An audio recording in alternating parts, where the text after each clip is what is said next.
건강 365 포인트 쏙쏙. 우리가 꼭 알아야 할 부분들을 정리해드립니다.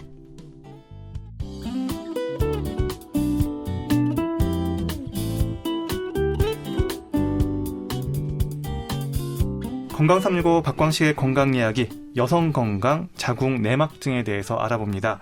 한림대 강남성심병원 박성호 교수와 함께합니다. 그러면요, 교수님, 가임기 여성들의 자궁 내막증이 늘고 있다.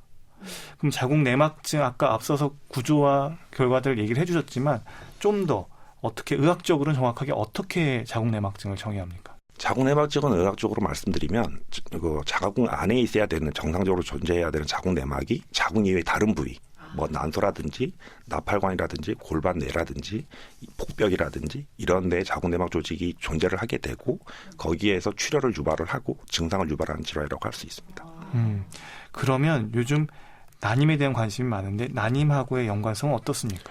사실은 난임하고 관련성이 있습니다. 그래서 사실은 자궁 내막증이 있을 때 제일 문제가 되는 부분이 이 난임 부분이 아닐까 생각을 합니다. 그 이유는 첫째로 이 자궁 내막증이라는 부분이 전체 여성에서 한 10에서 15% 정도가 발생을 하는 걸로 되어 있고요. 그중에 한 30, 40대에서 거의 한 7, 80%가 이제 발생을 하게 됩니다. 가임기 있는 여성에게 생기게 되는데, 생기게 되면 자궁 내막증의 일반적인 증상은 없던 생리통이 생긴다라든지 월경통이 이제 심해진다라든지 아니면 이제 난임하고 관련된 부분이 있는데요. 이제 자궁 이외에 다른 복강 내에서 뭐 난소라든지 이제 그런 불에 출혈이 되면 이제 사람 몸은 이제 출혈이 고이게 되면 이제 배 안에 고이는 거기 때문에, 골반 안에 고이는 거기 때문에 그게 흡수가 돼야 되거든요.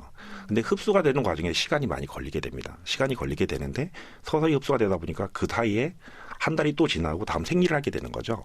그렇게 되면 또다시 그게 반복이 되다 보면 출혈과 흡수가 반복이 되다 보면 유착이라는 게 생기게 됩니다. 그래서 나팔관이 주변 조직하고 이렇게 들러붙는다든지 이런 상황이 되게 되면은 나팔관이 원래 해야 되는 그 기능을 못 하게 되는 거죠.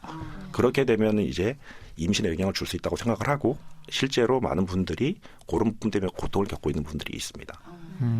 그러면 자궁 내막증은 어떤 질환의 특성상 재발이나 아니면 그 예후가 어떻습니까? 자궁 내막증은 사실은 안타깝지만 완치가 되지 않는 병이라고 할 수 있습니다. 왜냐하면 이제 생기는 원인 자체가 생리혈이 역류가 돼서 생기는 거기 때문에 생리를 하는 한은 재발할 수가 있다고 보는 것입니다. 그러면 일반적으로 봤을 때 왜 치료를 했는데 재발이 될까 이렇게 생각하실 수가 있거든요. 근데 이제 실제로 치료를 하게 되면 뭐 수술적 치료라든지 여러 가지가 있겠지만 대부분 수술적 치료를 시행을 하게 되는데요.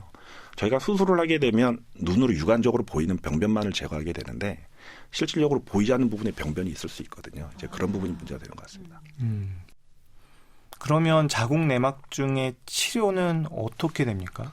네, 자궁 내막증의 치료는 이제 내과적인 치료, 어떤 약물 치료가 있을 수 있고요. 어떤 수술적 치료가 있게 되는데 사실은 대부분 수술적 치료를 먼저 시행을 하게 됩니다. 왜냐하면 진단 자체가 어렵기 때문에 그럴 수 있는 거거든요. 그래서 일단 수술적 치료를 하게 되면 대부분은 복강경 수술이라고 해서 이제 최소 한 1cm라든지 한 0.5cm의 상처를 내고 그쪽을 통해 가지고 기구를 넣어서 수술을 하게 됩니다. 그게 가장 일반적이고 유착이 너무 심하게 되거나 그런 경우에는 개복을 해서 수술을 시행을 하게 됩니다. 그러면 아무래도 가임기 여성의 경우에는 좀 부담이겠어요. 네네네.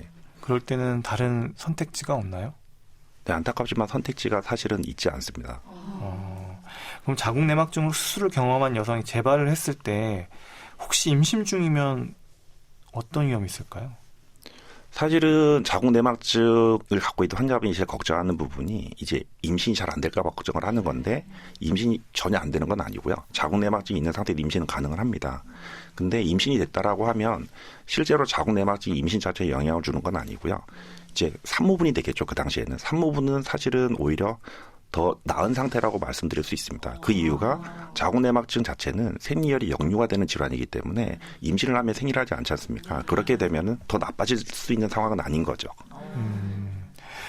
그러면 이렇게 자궁 내막증에 대해서 좀 알아봤는데 이 정말 좀 만만치 않은 병이고 조기에 조금 발견을 해서 좀 관리를 해야 하고 이렇게 좀 생활 습관이나 여러 가지들 좀 다스려야 되겠네요.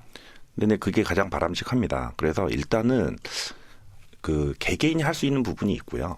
이제 본인이 좀 더 노력을 해서 이제 병원을 찾아가야 되는 부분이 있을 것 같습니다. 이 이유는 아까 말씀드린 것처럼 실질적으로 생리혈이 역류가 되는 거를 본인이 어떻게 조절할 수 있는 부분은 사실은 아닌 것 같고요. 이제 우리가 알려진 원인 중에서 어떤 뭐 면역 인자가 있어가지고 뭐 면역 기능이 떨어지지 않게 한다든지 식생활을 좀 개선을 해서 보면 다양한 정보들이 많이 있긴 한데요. 일반적으로 보게 되면은 녹색 채소가 이제 자궁내막증의 증상을 완화에 좋다라든지 뭐 견과류가 좋다라든지 그런 부분이 있고 어떤 육식을 좀 줄여라 이런 부분이 있고 과도한 음주라든지 카페인 섭취를 줄여라 이런 부분도 사실 있을 수 있습니다. 이런 부분들은 우리가 충분히 할 수 있는 부분이고요. 이제 정기적으로 사실은 산부인과 검진을 받는 게 되게 중요한 것 같습니다. 그 이유가 사실은 자궁내막증 환자가 점점 늘고 있거든요. 늘고 있는 이유 중에 하나는 진단기술이 발전된 것하고도 관련이 있다고 생각이 됩니다. 그리고 많은 젊은 여성분들이 예전보다는 산부인과의 벽을 높게 생각하지 않고 미리 병원에 와서 검진을 하는 경우가 있다고 생각을 하거든요. 그래서 이 자궁내막증 자체가 이제 대부분 환자분들이 모르고 오시는 경우가 굉장히 많거든요. 그래서 남들도 생리통이 있는데 저도 생리통이 좀 있는 것 같아요. 이렇게만 오셨다가 이제 검사를 해보고 뭐 초음파 검사라든지 이런 검사를 해보면서 비로소 이제 깨닫게 되는 거죠. 이제 그렇기 때문에 일반적인 생활 습관의 개선 그 부분과 이제 정기적인 산부인과 검진을 받는 게 굉장히 중요하다고 할 수 있을 것 같습니다.